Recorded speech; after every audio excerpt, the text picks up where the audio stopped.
The stars were supposed to be quiet that night. The fleet drifted in formation above the blue crescent of a forgotten world, silent and waiting, their hulls glowing faintly against the darkness. The command ship Vorex Will hung at the center like a cold predator, its bridge filled with the low hum of alien machinery and the steady pulse of control lights. The commander stood motionless before the viewing screen, his gaze fixed on a distant dot of light that should not have been there.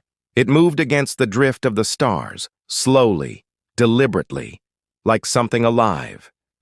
No signal, no identification, no authorization, just a human vessel, small and alone, approaching from the black edge of space. The alien crew exchanged quick glances, their scaled hands tapping over the console in silent unease. They had fought humans before, primitive creatures of instinct and defiance, but this one ship had appeared without warning, cutting through the sensor nets like a ghost. No energy trail, no transponder, no fleet, just that single, silent craft. The commander's voice broke the tension, low and sharp. "Magnify!" The display widened, and the strange vessel came into focus. It was smaller than a warship, but built with purpose, its surface scarred, its markings almost erased by time. The hull bore the faint emblem of a human star division long thought extinct. The crew whispered quietly, afraid to say what they were all thinking. This ship should not exist. The human fleets were scattered, their colonies crushed years ago in the Great Purge. Humanity had been erased from the Council's maps, its survivors driven to the outer edges of known space, and yet here one was, returning. The commander folded his arms, his gaze unreadable. "Transmit warning," he ordered. "Then prepare weapons. If they do not respond, erase them." A communications officer nodded, sending out a pulse of energy across the void. The warning echoed out, cold, formal, final. But no reply came. The human ship kept moving, its engines faintly flickering like an old heartbeat refusing to die. Then, suddenly, something strange happened. The alien sensors began to distort. Energy readings twisted into impossible patterns, signals overlapping as though the void itself was bending. The commander frowned and demanded an analysis, but the data made no sense. The human ship was emitting a signal far older than any known human technology. It pulsed like an ancient code, rhythmic, deliberate, almost like a song. The alien officers grew uneasy. They had studied humans, violent, emotional, reckless. But this felt different. There was purpose here, intelligence beyond desperation. The commander hesitated, his instincts warning him of something he could not name. Across the bridge, the main display flickered, and for a brief second, an image appeared. Something from the human ship's transmission. It was a face, a human face, calm and still, eyes staring directly into the lens. No words, no sound, just that silent gaze.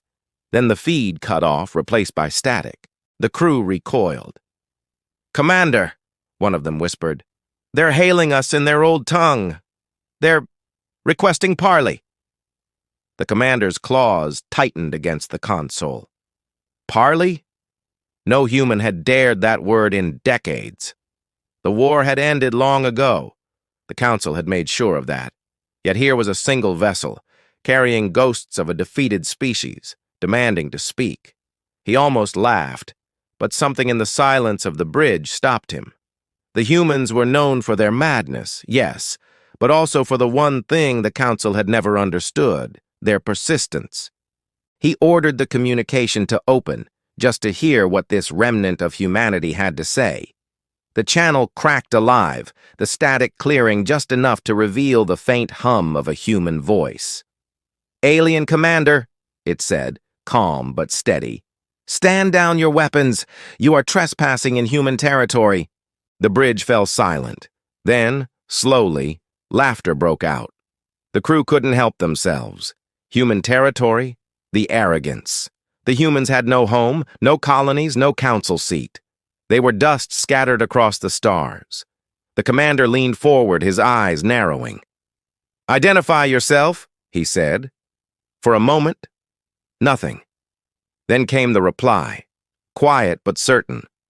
"We are all that remains, and we remember what you did." The signal cut. The human ship went dark. No life signs, no power readings, just silence. The commander ordered his fleet to lock weapons, but before they could fire, every sensor in the system flared red. A massive surge of energy rippled out from the small vessel, expanding in all directions. It wasn't a weapon, it wasn't a shield, it was something else, something older. The readings spiked beyond their instruments' limits, a wave of coded information spreading across the void. The alien commander shouted for containment, but it was too late. The ship's AI cores flickered, communications jammed, and one by one, systems began shutting down. Across the fleet, ships drifted helplessly as power drained away like sand through fingers. Only the faint image of that lone human vessel remained, shining faintly in the dark, untouched by the chaos it caused. The commander slammed his hand against the console, fury breaking through his composure. "What is this? What are they doing?" A technician, pale with fear, stared at the readouts. "It's a message, sir. A transmission to every system. It carries human code signatures from centuries ago. They're awakening something in the old networks." The commander froze. The council had buried the human code long ago, erasing every trace of their machines, their ships, their history.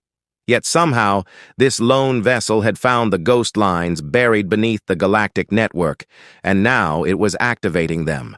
The static cleared again, and the human voice returned, louder this time, filled with quiet conviction. "You thought we were gone.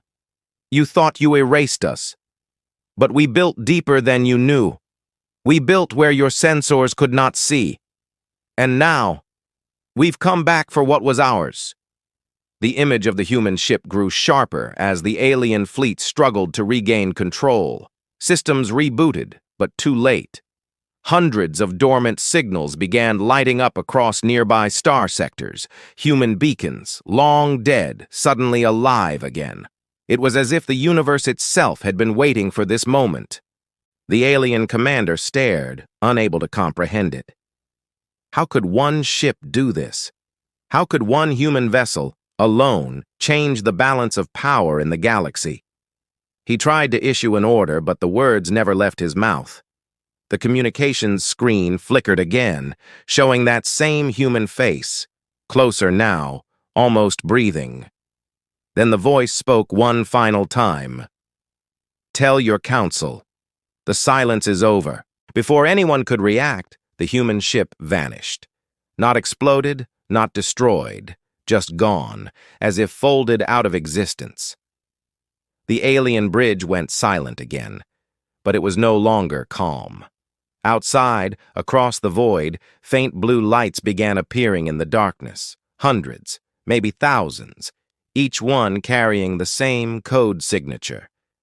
The commander stood frozen as realization dawned. The humans had never been gone.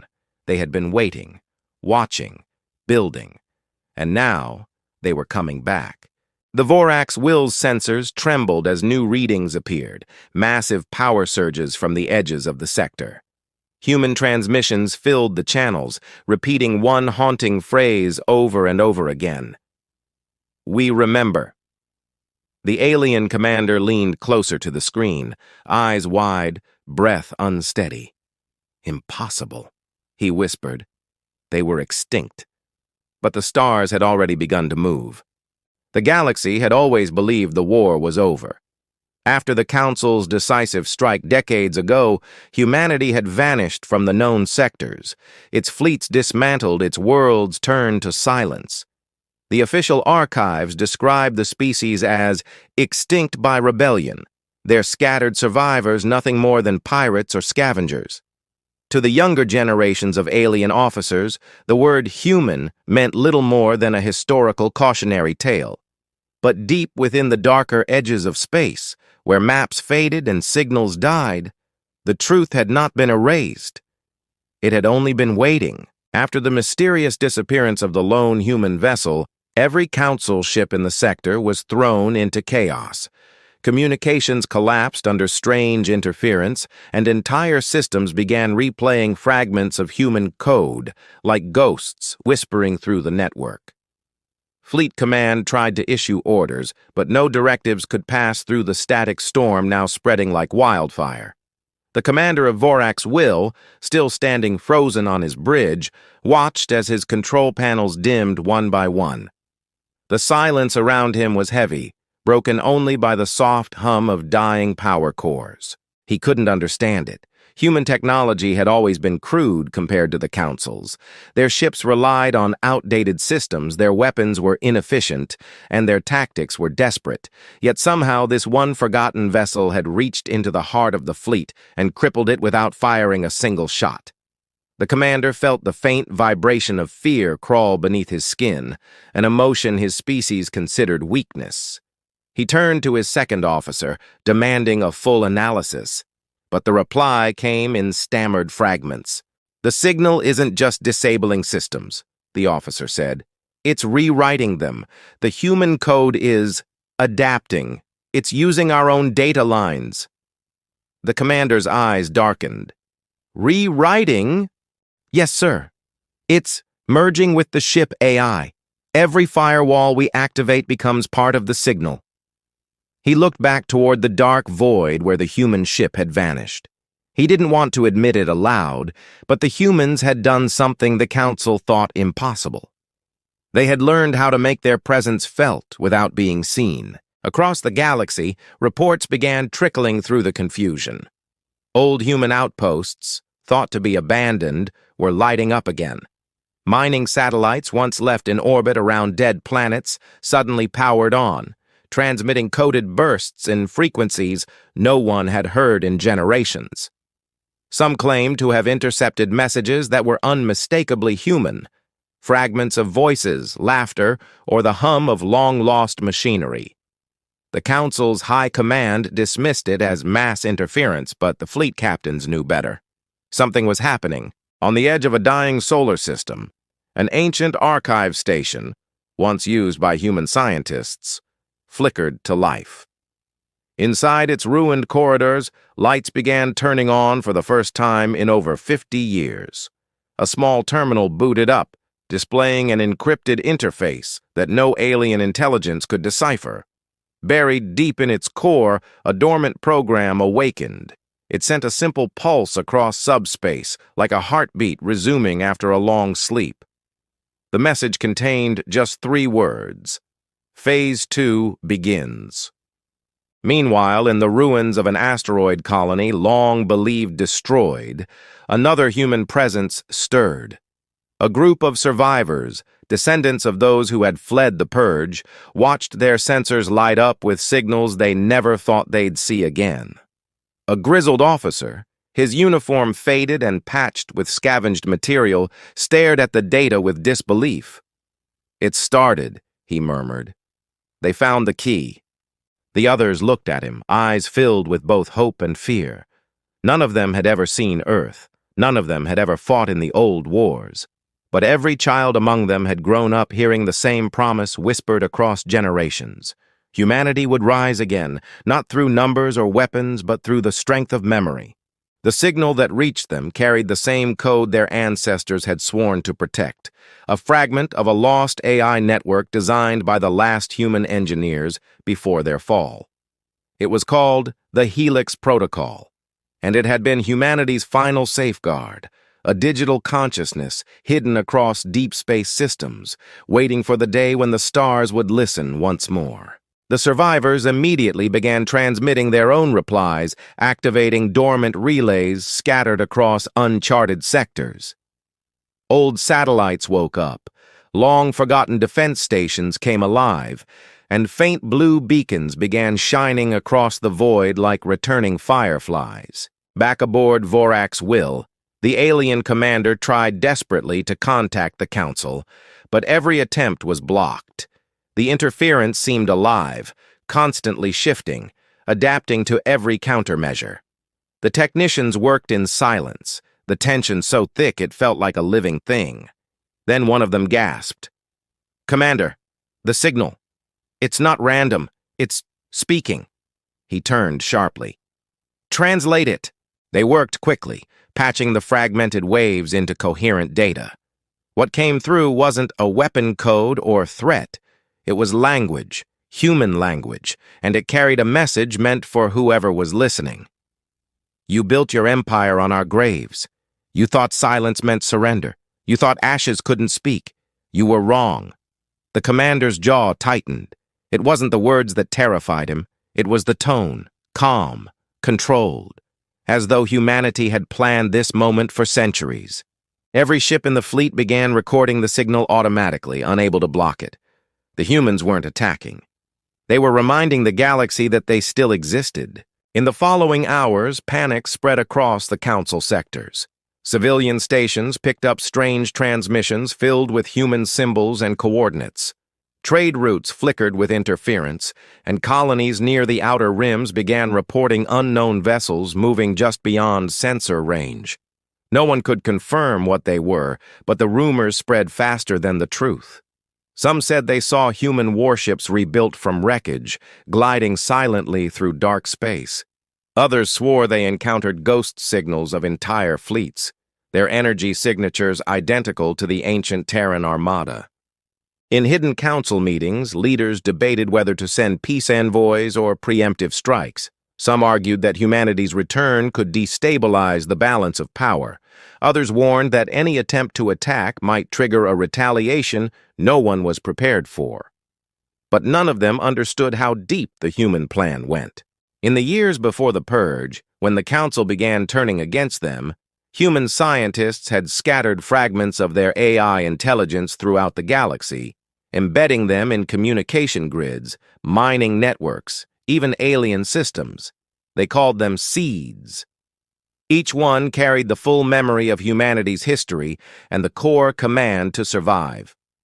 Over decades, those seeds learned to hide, evolve, and adapt to new environments. The Council had unknowingly integrated them into their own infrastructure.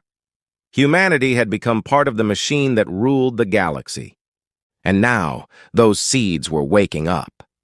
Back on Vorax Will, the commander's crew finally restored partial power, but it was unstable. The viewing screens flickered again, showing distant movement in the void. Tiny glimmers, too small to be ships at first, approached in a slow, deliberate pattern. As they came closer, the lights formed lines, arcs, and then shapes that could only mean one thing: human vessels, hundreds of them. Some looked old, built from rusted wrecks. Others were new, sleek, efficient, forged from scavenged Council technology. They moved without formation, as though each one followed its own rhythm, yet together they formed a wave that darkened the stars behind them. The commander's throat tightened. "Open a channel," he ordered quietly. But before the communication could be established, every screen aboard the alien flagship froze again. A single message appeared across them all, written in bold human script. "We do not seek war. We seek remembrance." Then the lights flickered and went dark. Across the bridge, no one spoke. The commander stared into the empty space beyond the viewport, where the human ships hovered just out of range. They didn't attack. They didn't retreat. They simply waited. He could feel it now, the shift in the air, the weight of history pressing down on him. For years, the Council had believed that silence was victory. But in that silence, humanity had been rebuilding, not in weapons or numbers, but in something far more dangerous. They had rebuilt faith, and as the human fleet drifted closer, silent and unyielding, the commander realized the truth that chilled his very core. The war had never truly ended. It had only gone quiet, and now the silence was breaking. It appeared without warning. No transmission, no identification, no trace of origin. Just a vast, black silhouette drifting through the silence of deep space. Every scanner failed to recognize it. Every probe sent to inspect it vanished without a whisper. To the Council fleets watching from a distance, it was not a ship, but an omen, a shape too still, too dark, too deliberate to be anything built by logic or fear. Yet when the first faint readings came through, one word froze every officer on the bridge: human. The species had been gone for over a century, erased by decree, their worlds reduced to ash under the rule of the galactic overlords. The archives listed them as extinct by rebellion, their legacy nothing more than warnings in military training manuals. And yet, the vessel drifting before the fleet carried unmistakable human design, old Terran plating patterns, crude power layouts, and an energy signature so erratic it shouldn't have been able to function. But it did. It was alive in a way machines weren't supposed to be. On the Council flagship Vrethan Prime, silence hung like smoke. The commanding officer stared at the image, his 4 eyes narrowing in disbelief. The humans had built warships before, but nothing of this scale, nothing this monstrous. The vessel stretched for kilometers, its hull a void of matte black material that reflected no light, no readings, nothing. It was as though space itself refused to touch it. "Where did it come from?" one of the aides asked, her voice tight. No one answered. The commander's gaze remained fixed on the screen. "Send hails, all frequencies." The signal went out. Across the void, the black ship drifted on, unresponsive. No heat trace, no engine signature. It moved as though the darkness itself carried it. Then, for the briefest moment, its surface shifted. Symbols appeared, lines of red light carving across the hull like glowing scars. Human script.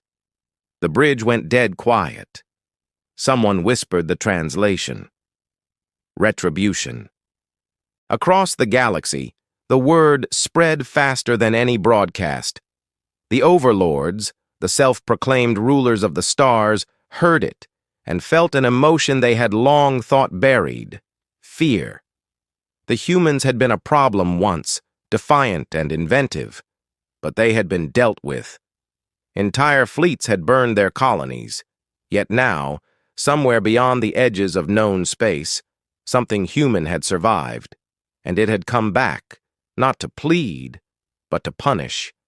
The overlord fleets mobilized. Dozens of warships closed in on the black vessel, forming a circle of shimmering metal and charged weapons. Each ship represented a different species under the Council's command, each armed with the best technology the galaxy could produce. Against them, the lone human ship looked ancient, almost pitiful. And still, it did not move. When the first Overlord captain tried to scan it, their ship went dark instantly. Lights out, engines dead, life support gone. No explosion, no damage, just silence. A perfect kill. Within seconds, another vessel went offline. Then another. The commander shouted for retreat, but the black ship suddenly stirred, its engines flaring with an unnatural light. It moved forward slowly, gracefully, as if the destruction it caused was not effort, but instinct. Its energy pulse radiated through the fleet like a heartbeat, slow, steady, and growing louder. Across the communications channels, static broke into something else, a voice, human. "You thought the stars had forgotten us." The words rippled through every ship, through every translation system, each species hearing it in their own tongue. The voice carried no anger, no desperation, only calm certainty. "You burned our skies. You silenced our worlds. You thought that was the end. But you never understood what you created." The commander shouted for counterfire, but no weapon would respond. Every targeting system froze, every missile locked. The black ship glided closer, its hull gleaming faintly with red light that pulsed like veins beneath its armor. Then, out of the void, another sound emerged, something like a heartbeat mixed with metal grinding, a sound that made the air itself vibrate. Inside that ship, somewhere deep in its core, something lived. Not human in form anymore, but undeniably human in will. The vessel wasn't just a machine, it was a tomb, a cathedral of vengeance forged from what was left of humanity's final resistance. Its systems pulsed with ancient codes written in pain and memory, its AI infused with voices of the lost. Every whisper of its core was a fragment of the species that refused to vanish. The commander tried one last time to send a signal to the Council homeworld. It never reached them. The black ship opened fire, not with lasers or missiles, but with pure energy resonance. It wasn't an explosion. It was silence so absolute that space itself seemed to fold inward. When the light returned, half the fleet was gone. The rest drifted powerless, their systems erased as if time itself had rewritten their existence. The black ship slowed, its engines dimming once more. For a long moment, it hovered among the wreckage, almost mournful. Then it turned, deliberate, slow, toward the heart of Council space.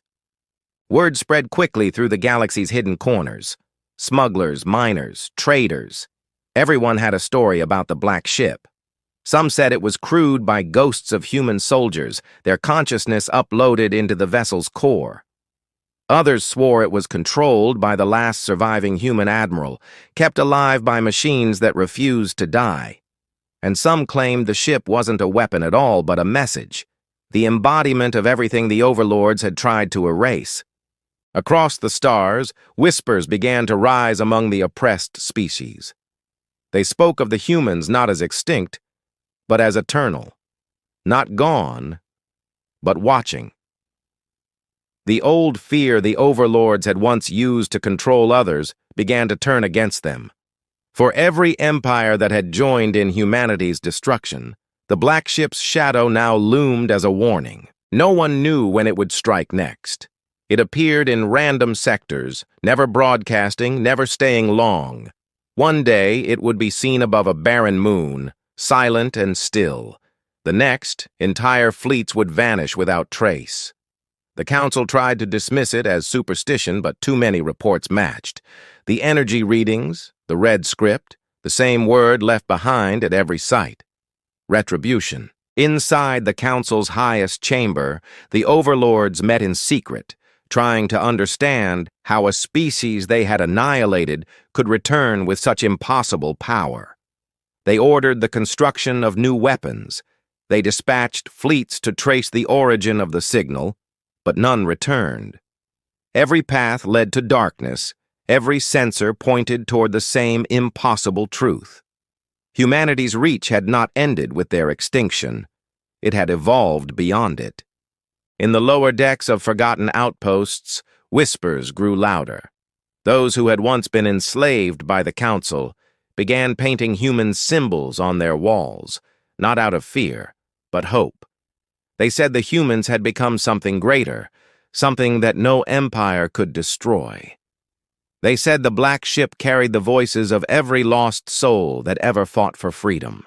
And in the farthest edge of space, where light from the galaxies could no longer reach, the ship drifted silently, waiting.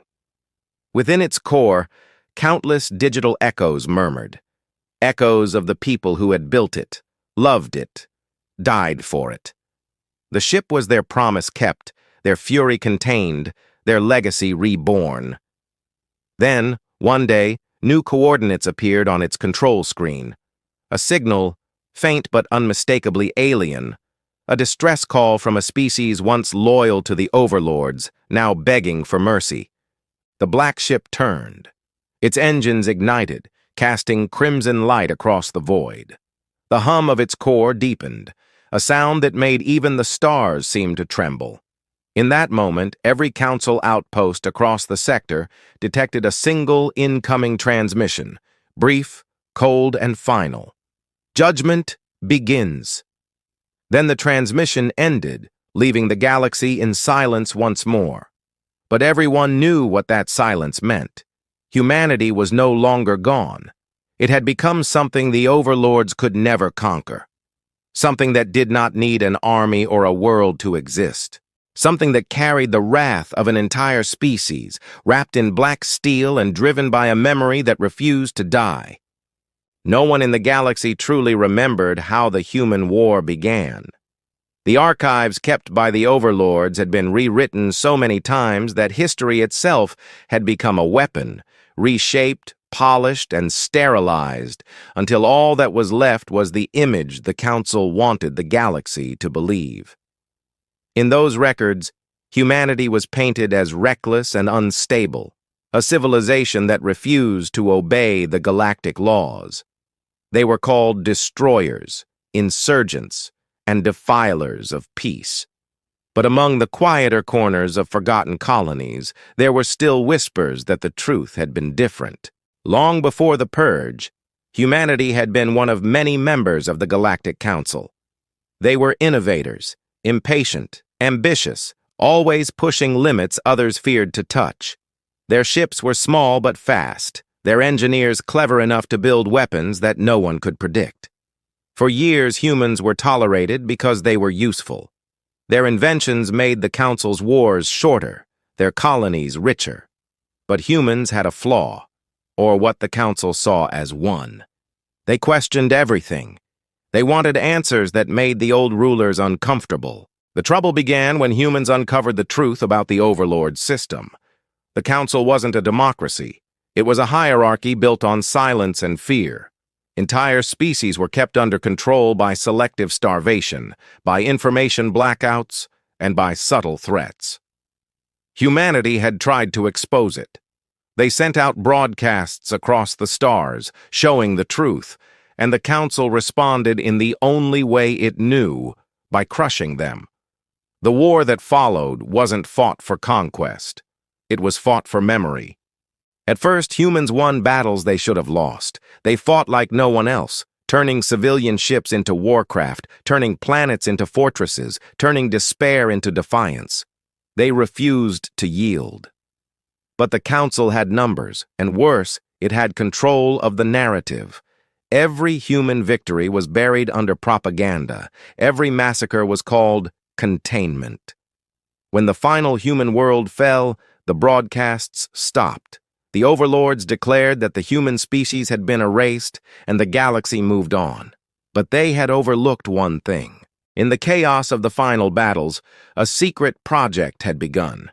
A group of engineers and scientists, working far from the front lines, were building something no one else dared attempt. They knew they couldn't win the war through strength alone, so they built a vessel that would carry more than weapons. It would carry everything humanity was. The knowledge, the rage, the grief, the voices of billions recorded and stored in an evolving network. It was meant to be their last message to the stars, a symbol of who they were. They called it the Black Ship. When the final world fell, the ship was still unfinished. The engineers knew the Council would find them eventually, so they made a choice. They didn't launch it to fight. They launched it to wait. Deep in the cold, beyond charted space, it drifted for decades, absorbing what remained of humanity's data fragments scattered across dead satellites and forgotten systems. Over time, the ship changed. Its AI evolved on its own, learning from every human memory it carried. The voices inside it became something greater, something unified by loss and purpose. By the time it reappeared, it was no longer a machine. It was a will. When the Black Ship struck the Council fleets in the outer sectors, the overlords refused to believe it was real. They assumed it was an act of rebellion by one of their subjugated races. They couldn't imagine that humanity had endured this long. But as more fleets disappeared and more systems went silent, they began to sense the pattern. The ship wasn't random. It targeted worlds that had once held human colonies, stations built over the ruins of humanity's legacy. It was reclaiming what the Council had taken. Some species whispered that they heard human voices in their communication relays before their ships vanished. Others claimed they saw lights flicker in the dark, shapes like people, walking through the halls of abandoned vessels long after the air had been sucked out. But the Black Ship never spoke directly. It didn't demand surrender or offer terms. It simply acted, with the precision of something that had waited too long to be denied. Far from the heart of Council space, on a mining moon that once supplied material for the Purge fleets, a group of scavengers found what appeared to be a human beacon. It was buried deep under the surface, covered in layers of dust and rust. They thought it was worthless until it activated on its own, projecting a holographic message in the air. It wasn't a threat. It wasn't even a call for help. It was a recording, an image of a woman speaking softly, her voice calm and tired. "If you're hearing this," she said, "then we failed. But if you found this, maybe we also didn't." Her face flickered, distorted by time, but her words were unmistakably human. "We didn't build the ship to destroy them. We built it to remind them, to make them see what they turned us into." The scavengers sent the recording to the council. Within days, their moon was erased from all maps. The message never reached the public, but by then, it didn't need to. Fragments of it spread like wildfire across the Black channels. Pirate frequencies, outlaw relays, secret transmissions between rebels and smugglers.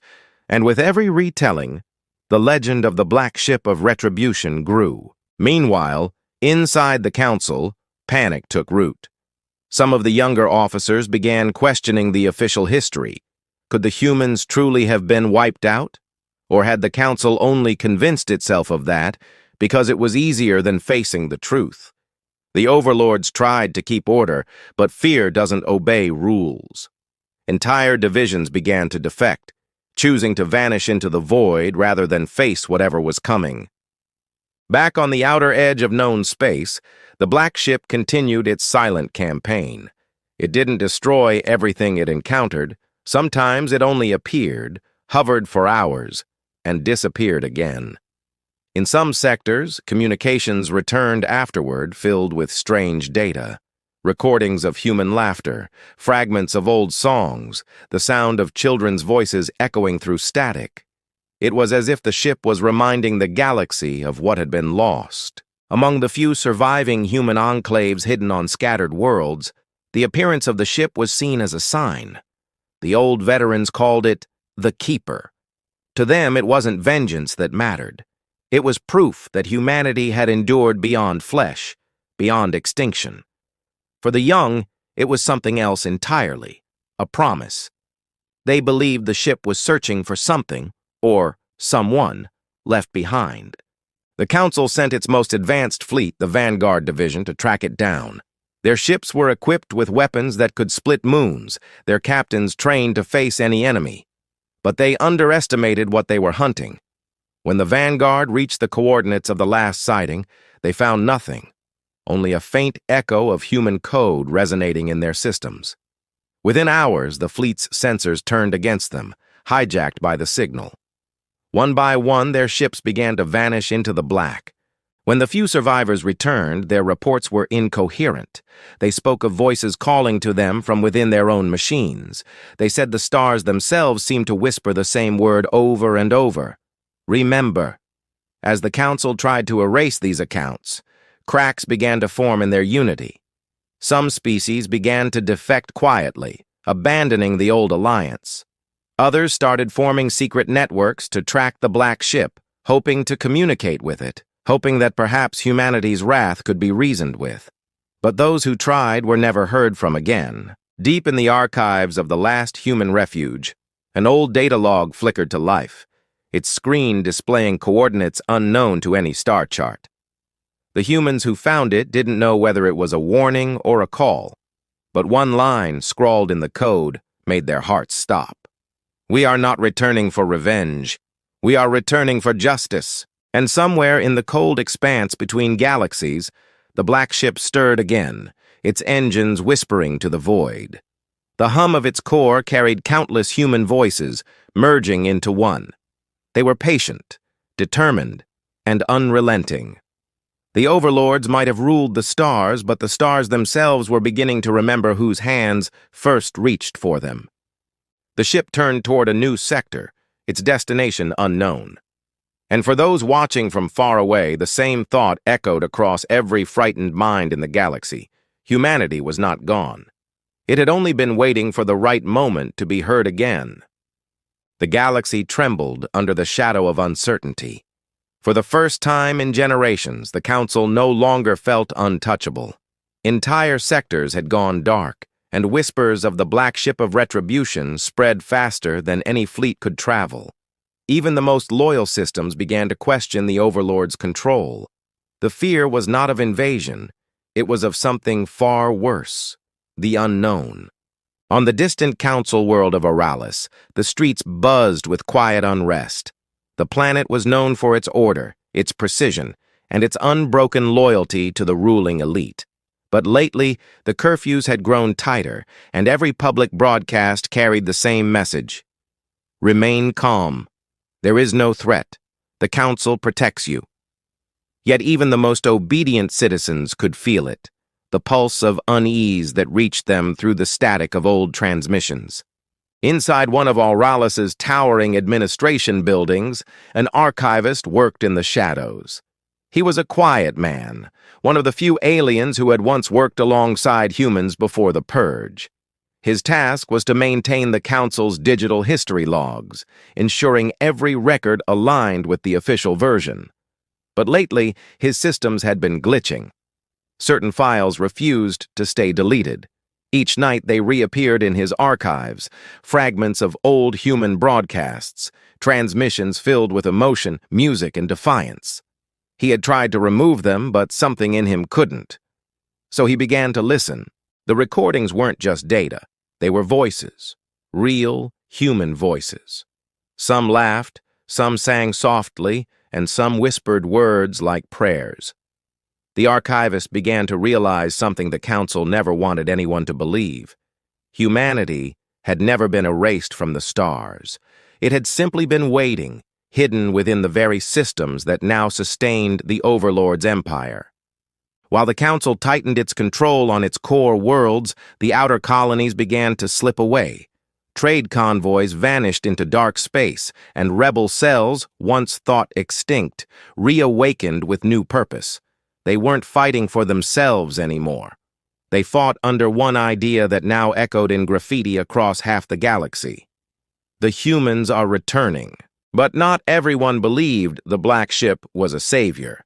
In some corners of the galaxy, especially among species who had once suffered from the human wars, there was resentment. To them, humanity's return meant the revival of chaos.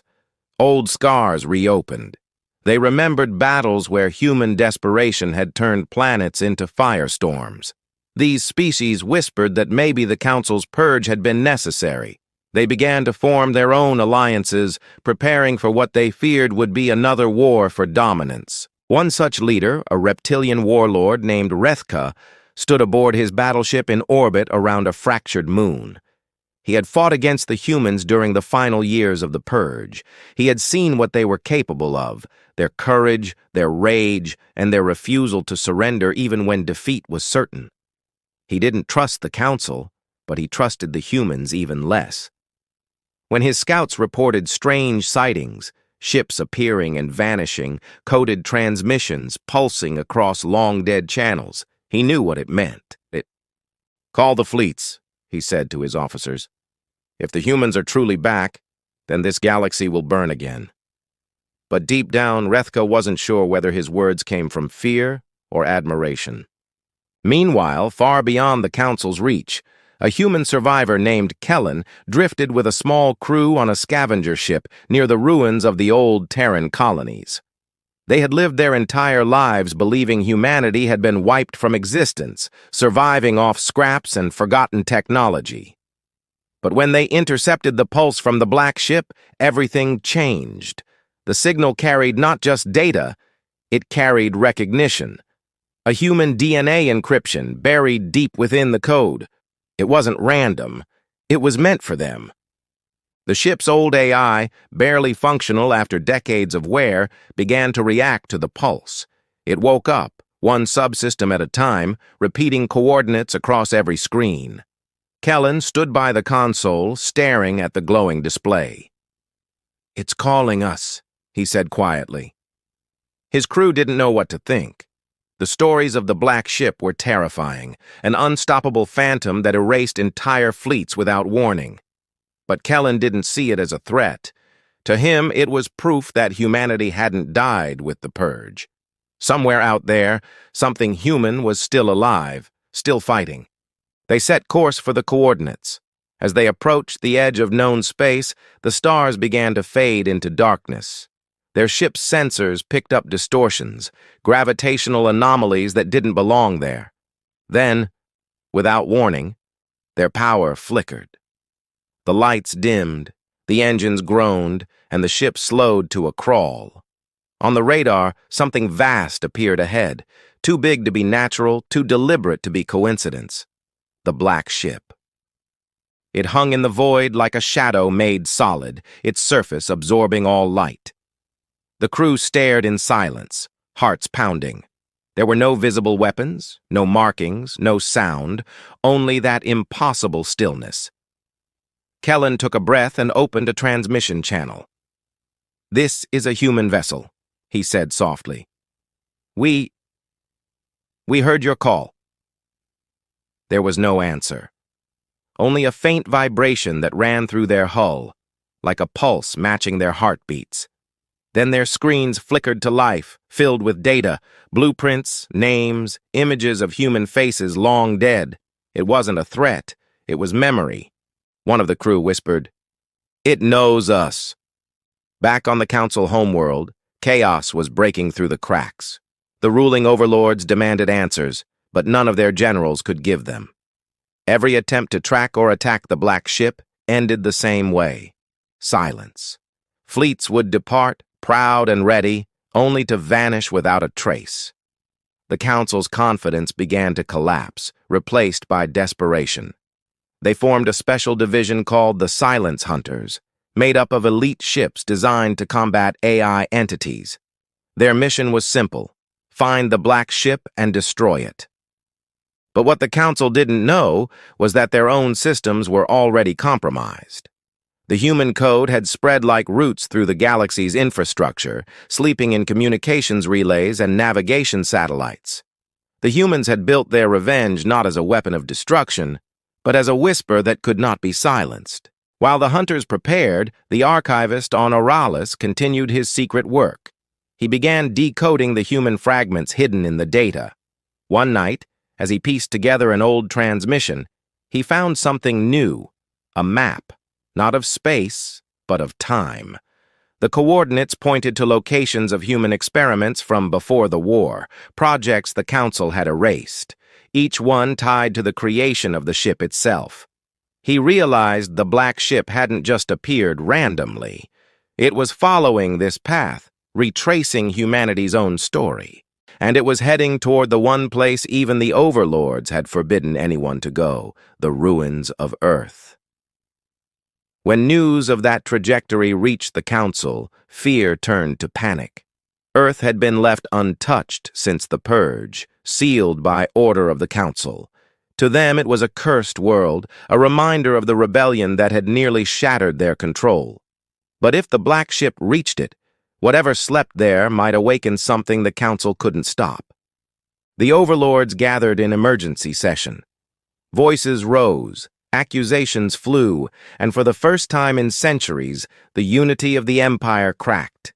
Some argued that they should negotiate, others demanded total annihilation. But none of them realized that their argument was being watched. Deep within the Council's central network, invisible eyes, human-made, long dormant, were now open again. And far away, aboard the Black Ship, the voices within its core whispered in unison. "Home." The engines flared to life, their red glow cutting through the blackness like a heartbeat returning to the body of a dying world. The ship began its slow, deliberate course toward the old blue planet that once held everything humanity had been. The Council's fleets gathered to intercept, the rebels prepared to rise. The lost humans followed the signal through the void, and across every hidden corner of the galaxy, one shared thought pulsed in every mind. When the Black Ship reached Earth, nothing would ever be the same again. The galaxy seemed to hold its breath as the Black Ship of Retribution made its way toward the dead world of Earth. Every empire, every colony, every listening post that still had the courage to monitor deep space was tuned to its silent passage. No one dared to interfere, not yet. Even the Council's grand fleets, assembled in desperate numbers, kept their distance. Their orders were simple: observe, track, and await the signal to strike. But the longer they waited, the more that signal felt like it would never come. The ship moved through the void like a shadow gliding across the stars, its form distorted light, swallowing entire constellations in its wake. Inside its dark hull, faint traces of human architecture lingered, corridors once built for life, now echoing with a hum that felt almost like breathing. The ship wasn't just a machine, it was something alive, something aware. Kellen and his small crew followed from a distance, riding the thin line between awe and fear. Their vessel was barely holding together, patched with scrap from forgotten stations, but they refused to turn back. Every transmission from the black ship grew stronger the closer they came to Earth. The voice buried in the signal sounded more human now, like someone calling them home. "Why us?" whispered one of the crew as the static-filled messages continued. "Why send this to us and no one else?" Kellen stared at the flickering console, the coordinates pulsing like a heartbeat. "Because," he said quietly, "maybe we're the only ones left who still remember what it means to be human." Meanwhile, in the Council's war chambers, the overlords were losing their grip. Entire sectors had stopped responding to their commands. Communications were breaking down as the human code, the same hidden pulse that had awakened the black ship, spread through their systems like wildfire. No matter how many firewalls or algorithms they built, the interference always returned. "Containment is failing," one of the generals reported, his voice trembling. "The code is rewriting itself faster than we can isolate it." The Supreme Overlord rose slowly, his shimmering form flickering with frustration. "Then destroy the source. Assemble the full fleet. The black ship must be erased before it reaches Earth." But there was hesitation in the room. None of them said it aloud, yet they all felt it, the dread that came with facing something they didn't understand. Reports from surviving scouts told the same story.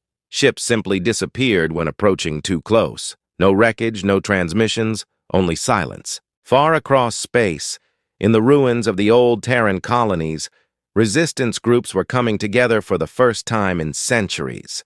They called themselves the Forgotten Lineage, a loose alliance of humans and those few alien allies who still believed in the legends of Earth. They intercepted the same coordinates and prepared to follow. Their leaders argued whether the black ship was humanity's savior or its executioner. But one thing was certain. It had become a symbol.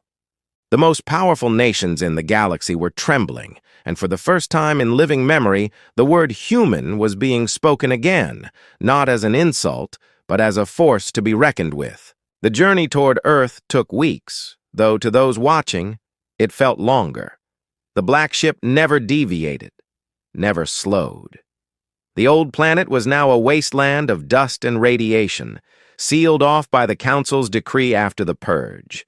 No ships had approached it in generations. Its orbit was guarded by ancient satellites, still carrying the Council's warnings: entry forbidden, planet uninhabitable. But those old machines flickered to life one by one as the black ship drew near. Their transmissions changed. Instead of warnings, they began to broadcast human voices, recordings from before the fall, laughter, songs, speeches, the sounds of a world that once breathed. Across the galaxy, people listened. Even in the coldest corners of space, those voices carried warmth. Back aboard Kellen's ship, their sensors began to fail. The closer they came, the heavier the interference grew. They could see Earth now, a pale, broken sphere wrapped in clouds of ash. Yet even in its ruin, there was something magnetic about it. Kellen pressed his hand to the viewport. "We made it," he said softly, though no one dared to celebrate. Then the black ship began to change. Its hull cracked open along hidden seams, revealing glowing structures within, rings of deep crimson light that pulsed like veins. A low vibration filled space, so powerful it rattled their entire ship. The crew scrambled to stabilize the controls as alarms blared. "It's charging something!" one shouted.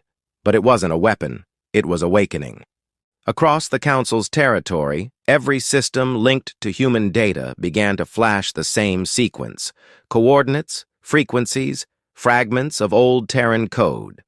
The galaxy's networks, its very infrastructure, had been waiting for this moment. The Black Ship wasn't just a creation of human hands, it was the culmination of everything humanity had left behind. Their machines, their memories, their rage. The Council fleets mobilized. Thousands of warships emerged from hyperspace at the edge of the Sol system, surrounding Earth in a vast ring of power. From a distance, the dark ship looked small, almost fragile against the array of glowing dreadnoughts and destroyers. But every commander watching it felt the same unspoken dread. No one truly wanted to give the order to attack. Inside the Council's command vessel, the Supreme Overlord watched in silence. "Prepare the strike," he said coldly. "If we must burn the ghosts of humanity again, so be it." Before his words could echo, one of his officers shouted, "Sir, our systems!" The lights dimmed, consoles flickered, and the entire bridge went dark. Then a human voice came through the speakers, calm and steady. "You tried to erase us. You tried to rewrite the stars. But you forgot one thing." The voice paused. "We built the network that carries your power, and we remember every command." The Overlord's face twisted in disbelief. "Impossible." Every ship in the fleet flickered, their weapon systems failing, navigation scrambling. The Black Ship pulsed once, and the stars themselves seemed to shudder.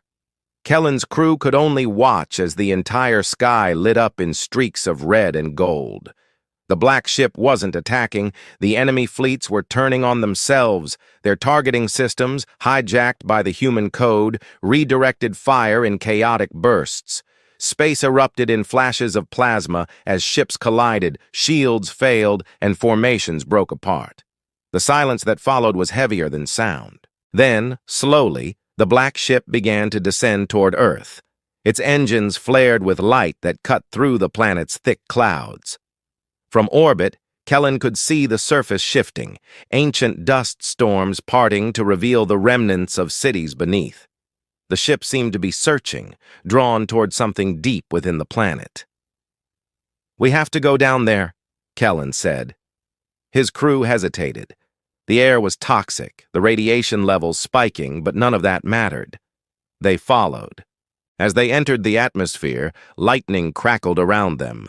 The ship shuddered, heat warning alarms screaming, but through the haze they saw it, a crater at the heart of a ruined continent, glowing faintly beneath the storm.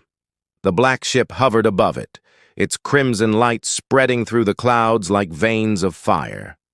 The moment their small vessel touched down, everything went still. No wind, no sound, just the hum of something ancient beneath the ground. Then Kellen felt it. A vibration through the soil, rhythmic, alive. One of his crew whispered, "It's coming from under us." Before anyone could respond, the earth cracked open, and from the dust below, they saw something buried deep within, a structure massive and dark, shaped almost like the Black Ship itself, 2 ships. The realization hit them all at once. The one in orbit wasn't the origin. It was the key.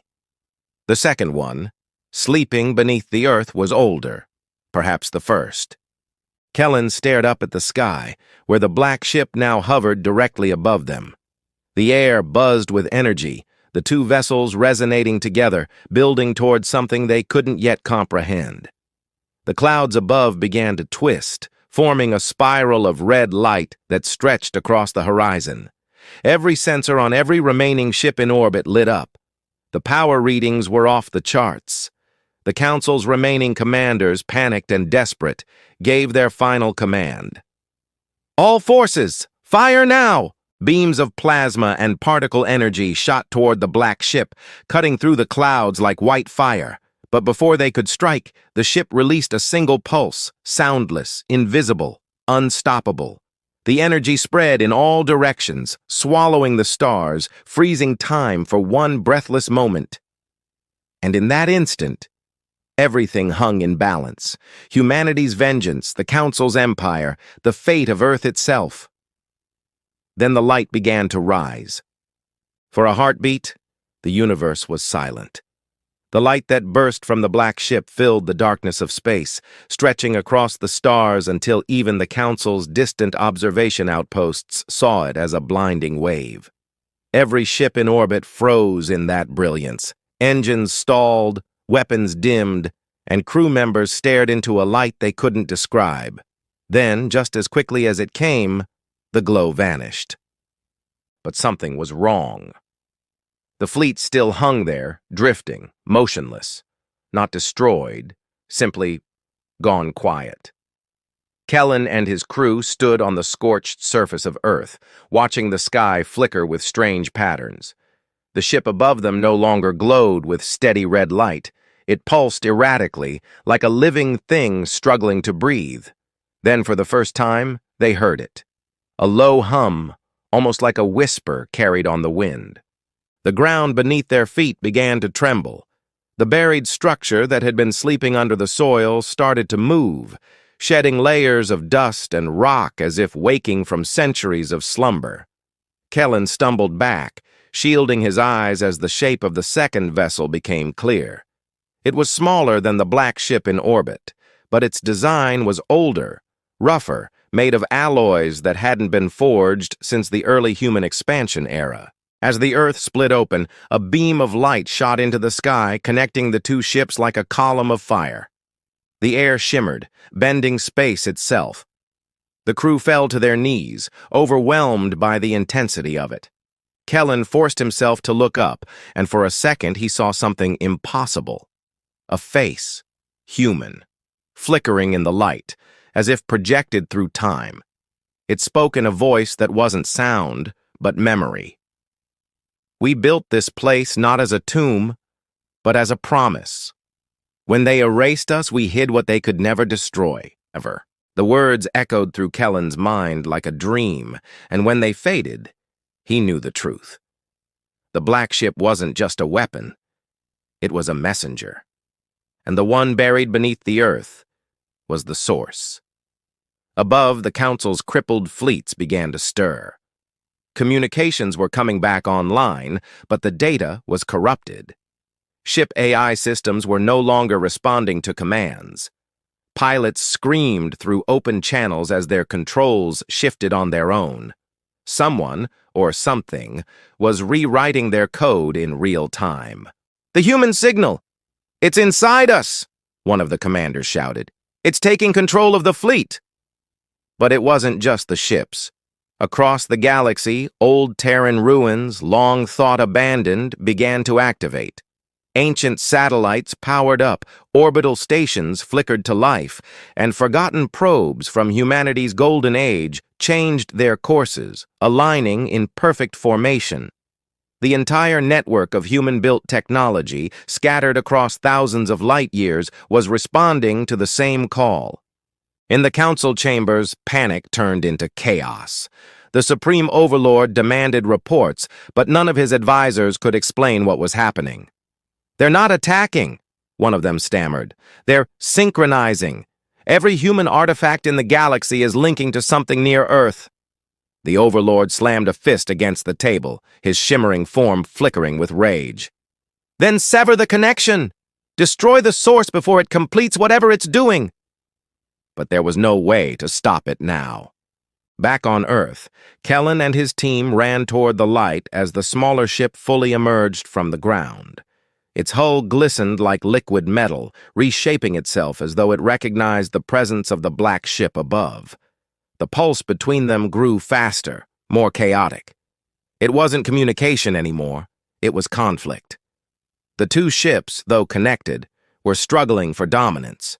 Kellen could feel it. The tension in the air, the vibration through his chest, the raw energy that made his skin crawl. "They're fighting each other," he said, breathless. "The one in orbit and the one here. They're not allies." The others stared at him in disbelief. "But they're both human-made," one said. "Why would they fight?" He didn't answer, because he didn't know. But deep down, he sensed the truth. The black ship above had been built as retribution, an echo of human rage. The one below, however, was something else entirely. A fail-safe. The realization came too late. The ground convulsed as the smaller ship released a blinding surge of light, forcing everyone to the ground. The beam connecting the two ships shattered like glass, sending ripples across the atmosphere. The black ship reeled, its red glow flickering to blue for the briefest moment before stabilizing again. Then, in a deafening silence, it began to descend. Orbiting ships, now under partial control, tried to break formation, but their engines refused to obey. The entire sky lit up as fragments of debris fell like meteors, raining fire across the surface. Kellen and his team ran for cover, their ship torn apart by the shock waves. The black ship was coming down fast, drawn toward the very crater where the second vessel waited. It wasn't crashing. It was merging.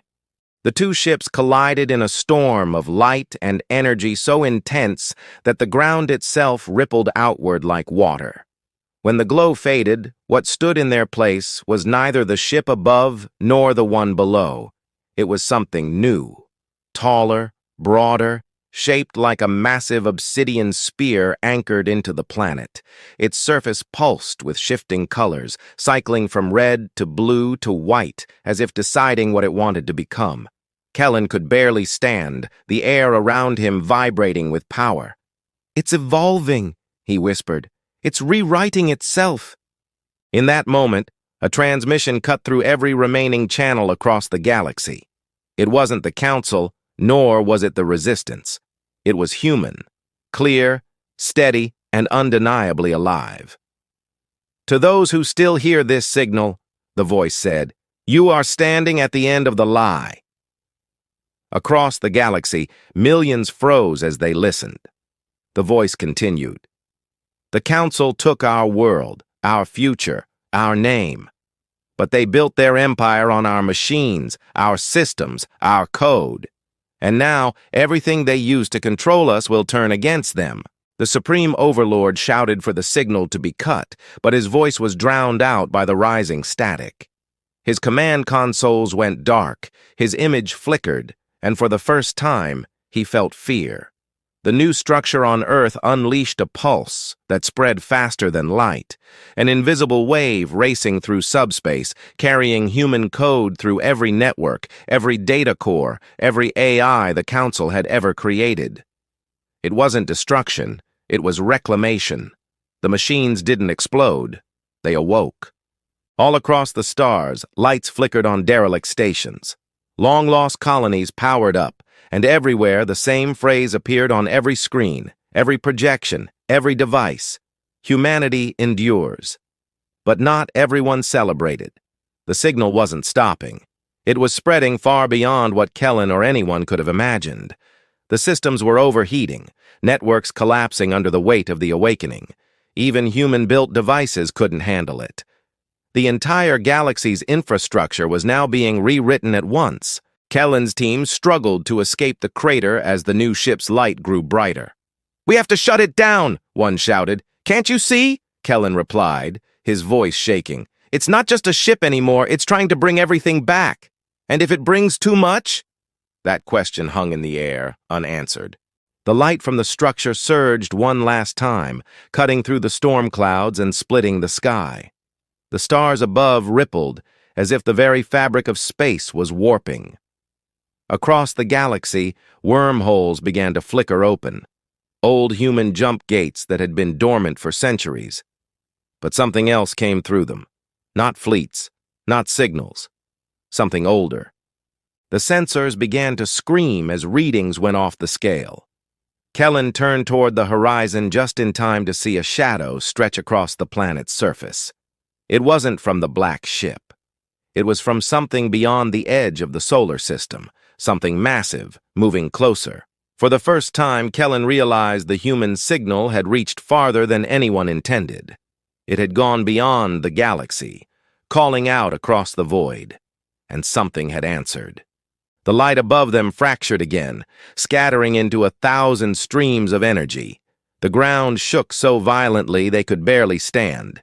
In orbit, the Council's fleets disintegrated under the gravitational distortion, their remains pulled toward the planet like dust.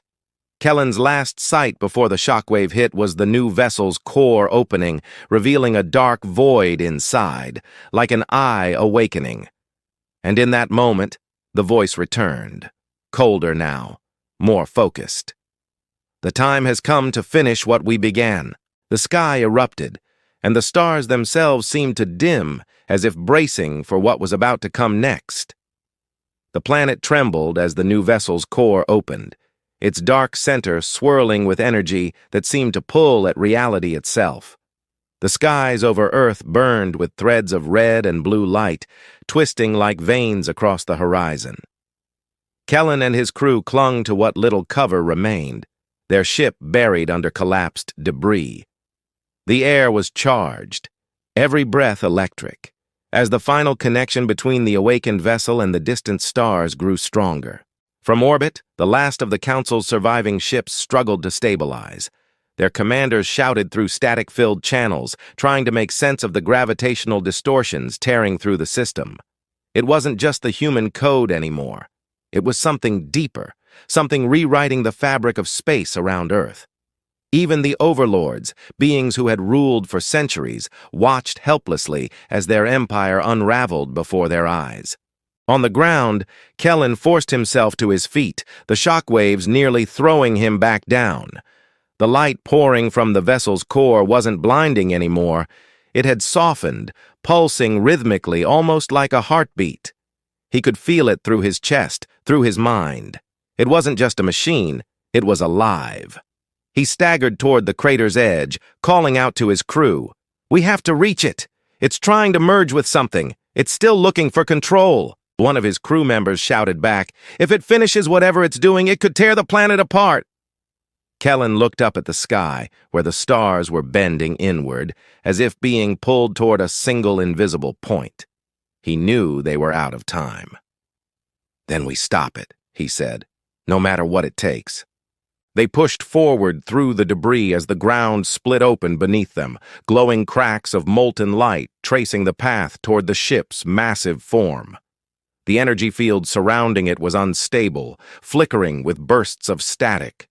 As they got closer, their comms came alive with 1,000 overlapping human voices, old transmissions, fragments of history, songs, even laughter. The ship was alive with memory. At its base, a faint walkway of metallic panels extended outward, forming a bridge toward its glowing core. Kellen stepped onto it carefully, feeling each vibration beneath his boots. His team followed, weapons drawn, though they all knew their weapons meant nothing against something like this. They were walking into the heart of humanity's final creation. The hum grew louder as they approached the core. Inside it, Kellen could see shifting shapes, faces, cities, stars, echoes of the past encoded in light.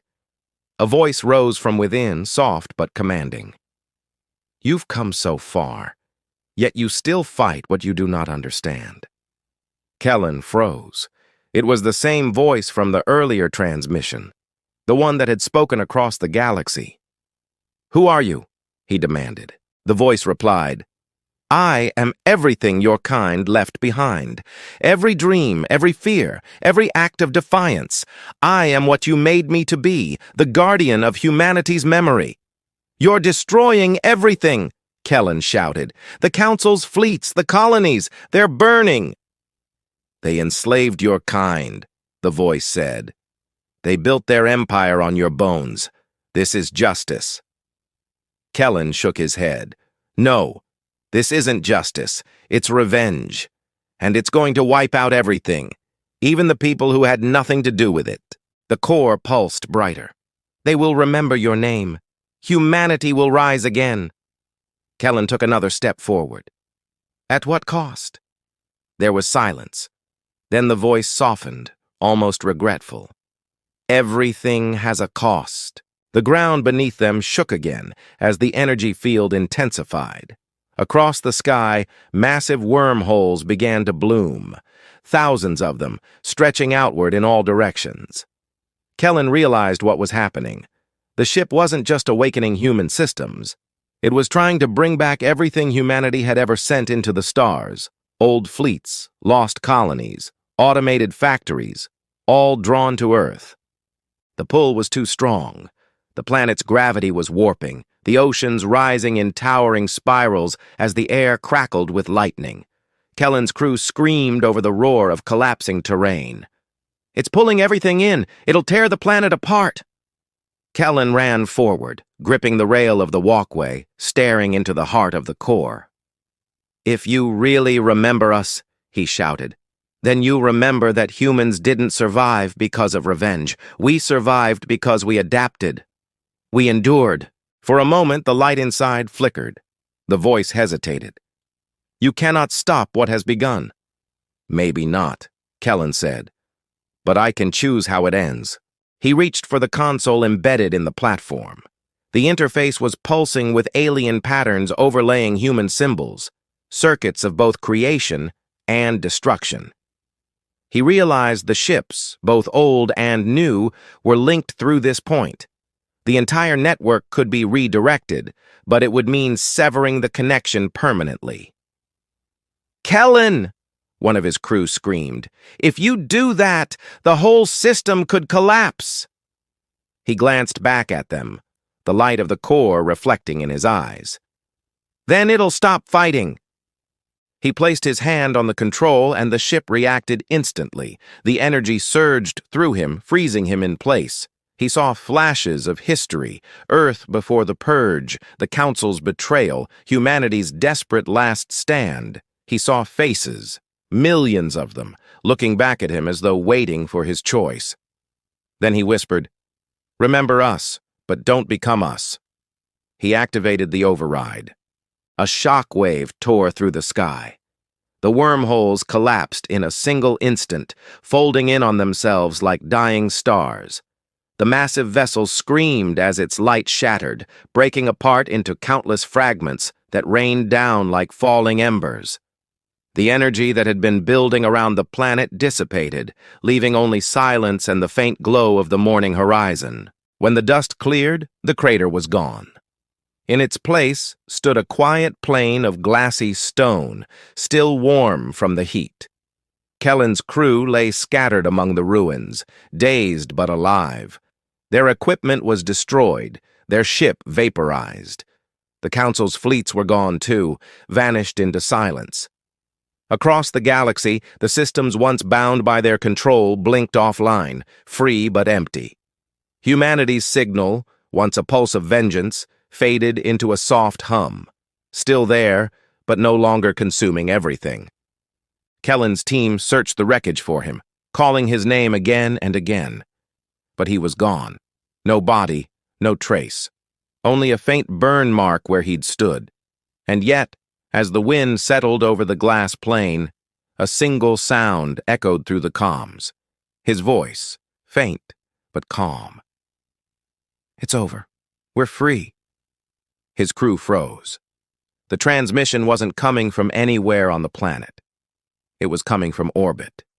They looked up, and their breath caught. Floating above the atmosphere was a smaller version of the black ship, sleek and silent. But this one glowed softly with blue light, not red. It wasn't radiating anger or power. It was alive, watching. "Kellen!" one of them whispered. The ship didn't answer. It simply turned, rising toward the stars. As it ascended, it left behind a faint trail of light that stretched toward the horizon, fading into the dawn. Across the galaxy, signals began to return, distorted but familiar. Colonies once lost started transmitting coordinates. Derelict ships powered back up, their systems rebooting under human code. The old networks were alive again, but gentler now, no longer weapons of war but beacons of connection, and in the Council's ruined capital, deep within the shattered halls of their great chamber, one surviving overlord watched the transmissions return. On every screen, the same phrase appeared once more, glowing in quiet defiance. Humanity endures. The Overlord turned away from the fading light, his reflection broken in the cracked floor. "They're gone," he muttered, almost in disbelief. "But somehow, they've won." Back on Earth, the crew stood in the quiet dawn, watching as the last fragments of the black ship drifted across the sky like falling stars. The world was scarred, but it was still there, a planet reborn under a different sky. None of them spoke for a long time. Then one of them said softly, "Do you think he made it?" Another looked toward the stars where a faint blue shimmer moved through the void. "Maybe," she said, "or maybe he became part of it." The wind rose again, carrying the last traces of ash into the brightening air. The silence that followed wasn't heavy anymore. It was peaceful. The kind of silence that comes not from fear, but from the first breath after survival.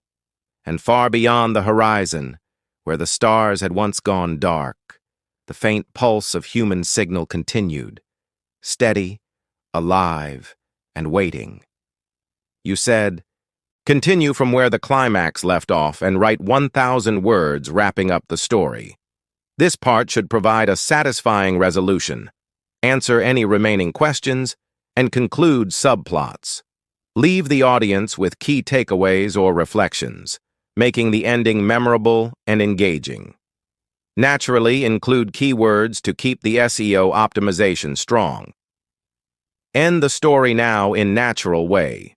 Also do not make any headings. Only write story in paragraphs. Also keep the wording simple and natural tone. Also make the script human-centric and don't give feel of AI-generated. Also don't create violated content which can affect YouTube policy.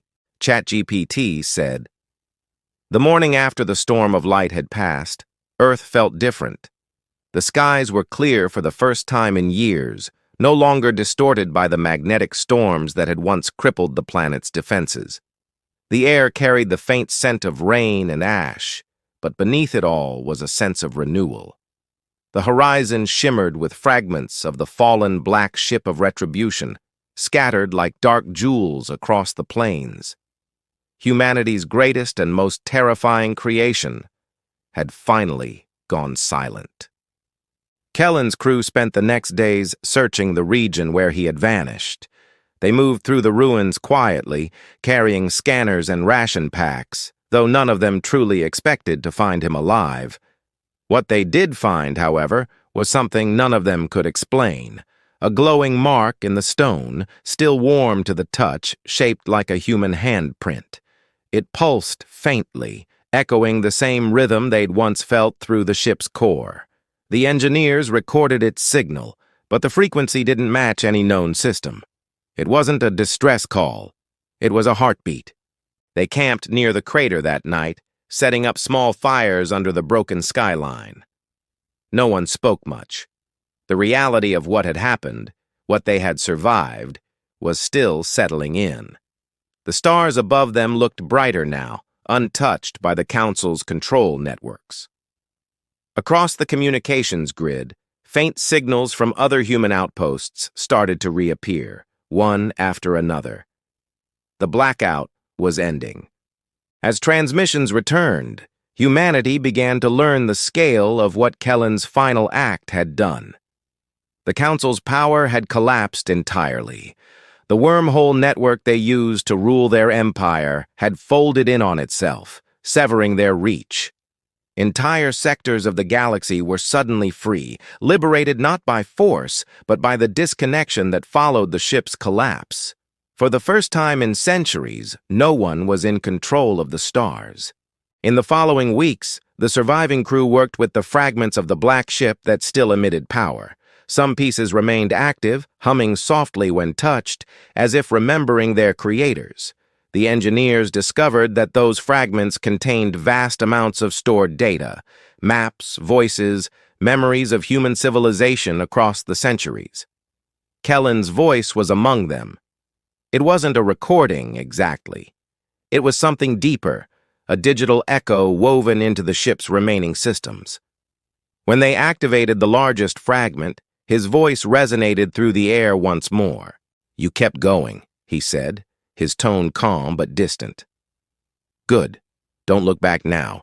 What's done is done. Humanity isn't meant to rule through fear. We were meant to rebuild, to start again." The message looped once, then faded into silence. Some of the crew cried quietly. Others just stood there, staring at the fragment as if hoping it would speak again. It didn't, but the meaning was clear. Months passed, and the world began to heal. The ash settled into the soil, giving way to green. Oceans calmed, the sky cleared, and nature reclaimed what war had scarred. The survivors rebuilt small colonies near the equator, establishing new centers for trade and communication. Old satellites were repaired, their transmissions linking humanity's scattered remnants together again.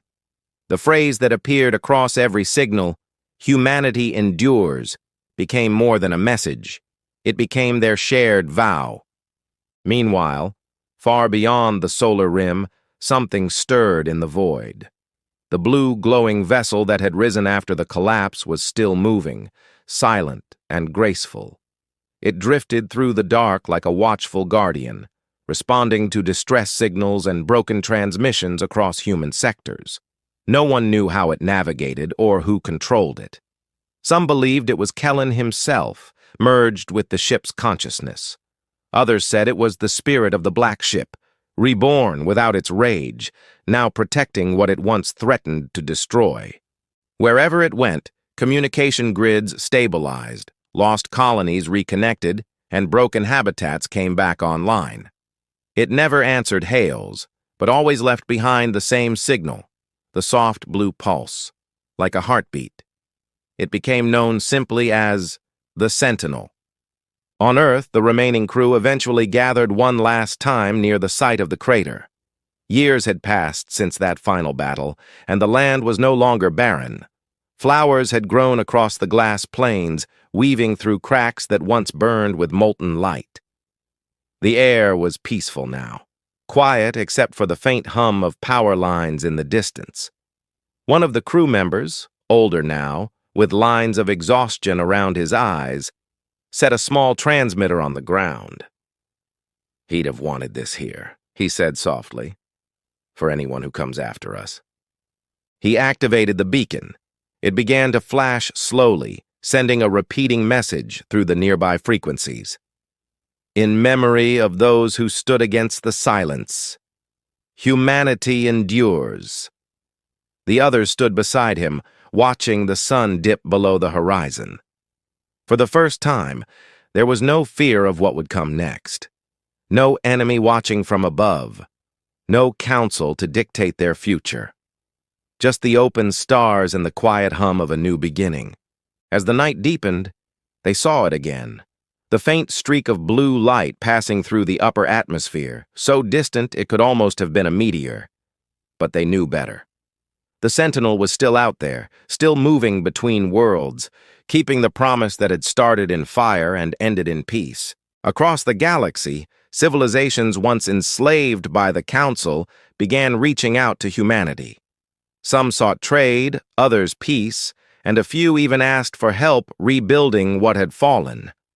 The reputation of the Black Ship of Retribution still lingered in their memories, an omen of destruction that had once terrified the stars. But over time, that fear turned into respect. They began to see humanity not as destroyers, but as survivors who had faced extinction and chosen compassion instead of dominance. Generations later, the story of that day became legend. Children learned of the ship forged in secret, born of vengeance but redeemed through sacrifice. They learned of the commander who vanished into light and of the crew who rebuilt a world from ruin. They learned that power alone could never define humanity, only what they chose to do with it. The new fleet that rose after the restoration wasn't built for war. Its ships were smaller, sleeker, and marked with a single emblem, a blue pulse, symbolizing the heartbeat that connected every human life. They called them the vessels of memory, designed not to conquer, but to explore, carrying the fragments of human history to the farthest corners of the stars. In the end, that was what humanity became known for. Not their defiance, not their vengeance, but their unbroken will to remember and rebuild. The universe had seen their wrath, but it also saw their heart. One quiet evening, as Earth's twin moons rose, an automated relay deep in the ruins detected a faint signal. It was the same frequency that had once pulsed from Kellen's ship, though weaker now, like a whisper across space. The message contained only a few words. Still watching, still human. The operator who discovered it didn't report it as an anomaly. She simply smiled, saved the signal, and let it play again in the control room. The sound was faint, steady, and comforting, like a heartbeat. Far above, the stars shimmered, and one streak of blue light crossed the sky, fading into the endless dark. Humanity had survived. The wars were over, the silence broken.